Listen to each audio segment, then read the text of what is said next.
So what we do is we meet people through the free content. We try to be as inclusive as possible. We don't charge for tickets. We let everybody come for free. We don't charge for the podcast. And then maybe we meet some people who are actually executing at a high level.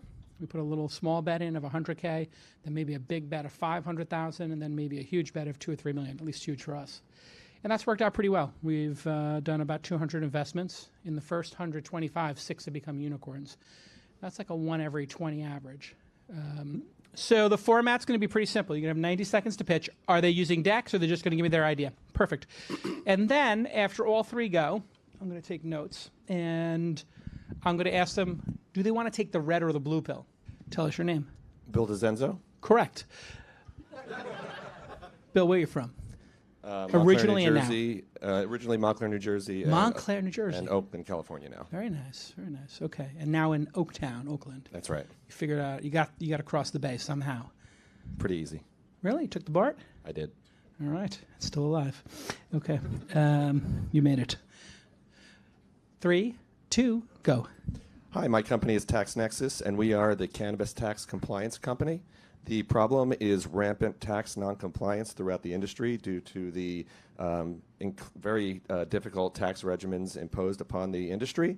And without an API that does specialty tax like you have in other big industries like telecom and energy, you end up with tax regulation issues.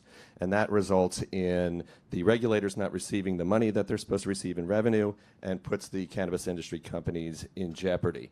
The solution is Taxnexus's automated tax compliance solution for cannabis, which includes our 3 products, Citus, Base, and Returns. The Citus does point-of-sale, accurate point-of-sale tax calculation. Then we store that information according to regulations in the cloud, and at the end of the tax cycle, we fill out the forms for them with our tax form generator and file their forms with all the jurisdictions that they need to file. Our strategy is B2B to C. We have a SaaS model where our tax-paying customers pay a monthly fee and a filing fee for the filing services. The market is extremely huge. Our bottom-up TAM has us at a $1.2 billion market. We believe that we can get $200 million by then. We're asking for $420 at a $2 million pre, and we have a Silicon Valley team. Let's hear it for Taxnexus. Okay. All right. Let's pass the microphone. Let's talk a little bit about cannabis.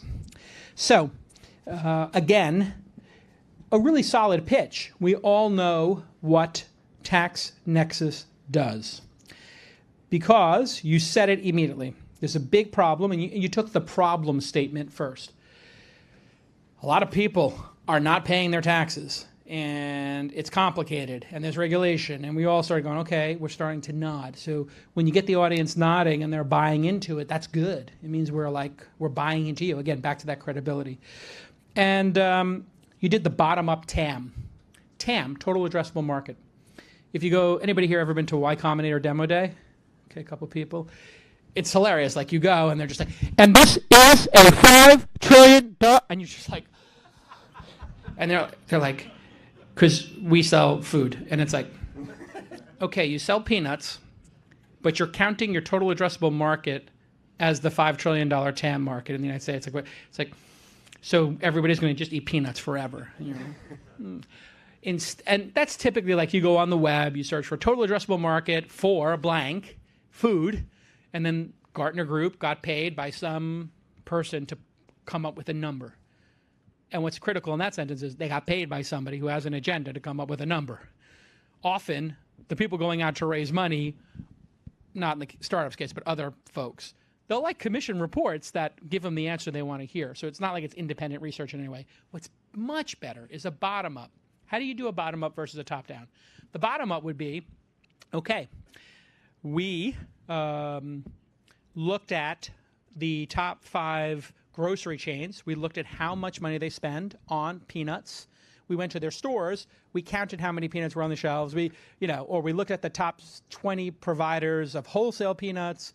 They move this amount, and some number of those go to peanut butter, but some of them go to actual peanuts in packages. So you would actually try to figure out from the bottom up. Another way to do it, we sell into dentists, or we sell into the office manager of dental offices. So we went on LinkedIn and we looked in New York City and we looked in California and we found this many office managers in dental locations, and we correlated that with how many dentists there are in this Gartner report, and we thought we're for the smaller size dentists, not the big ones. So for dentists that are single or dual practitioners, that's our sweet spot. We identified there's 17,000 of them. If we get half, we have 7,500, whatever it is, 8,000, and that's going to equal this amount. So that's a really intellectually rigorous and more honest approach. Bottom-up TAM builds much more credibility. It makes you look like you're savvy.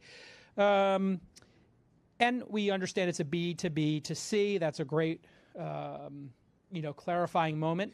I'm not trying to sell to consumers. Consumers pay their taxes when they're at the point of sale. They don't need to worry about it. They're not putting how much cannabis on their tax returns. Correct.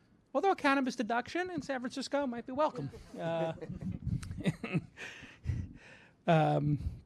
And then you have 3 parts of the product. That's when you got a little bit too deep into it. It was like, we get it. You do something, but yeah, point of sale, whatever, cloud. So it was solid. I'll ask you a question. How many customers, AKA people who pay you money, do you have? And when was the product launched? We're actually pre-revenue currently. We're in the process of announcing our first 3 OEM partners, charter partners in Q1. Those are the point-of-sale software companies and ERP companies that cater directly to the cannabis industry. Okay, so pre-revenue, no customers, but you're about to go to market. Correct. Okay, so product hasn't launched. How long did it take you to build the solution? How many full-time employees do you have? We have 3 employees, founders, all working on spec, and it actually took many years to develop in the telecom industry. So this comes from telecom, which is a much more rigorous, tax-intensive industry. We proved it there, and then I got struck by lightning with the idea to do this when I realized that there was none of those big companies that do this for the other industries in the industry. So he went on a little bit of a tangent there. I still didn't get the answer to how long did it take to build. I got the full-time employees, 3. I got the backstory. Great. Didn't ask for it, but still charming. Tell me, how long did it take to build? I would say 3 years. That includes the time you put into the telecom business? Correct. Okay. 1 year to do the cannabis aspect of it. Got it. Okay. The reason I'm asking this question is twofold. We ask questions as investors just to get a feel for who you are and how you answer questions. And if you listen to the question, give me the answer to the question.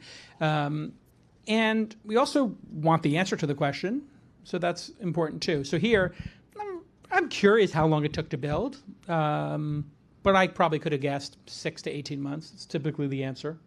95% of the time, it's going to be somewhere between 6 to 18 months. So I'm literally asking the question just to get a read on the person. It's like we're at the poker table, and I'm like, you have aces? He's got no tells. This guy's good. But sometimes I'll just do that at the poker table. I'm like, I think you have aces. Or maybe you have 2-7. And I'm just like, I just pick the highest, the worst cards and the best cards in the deck just to get a reaction, right? Or, boy, do you seem confident. Or that was really that was a quick call. I'm just trying to get a read.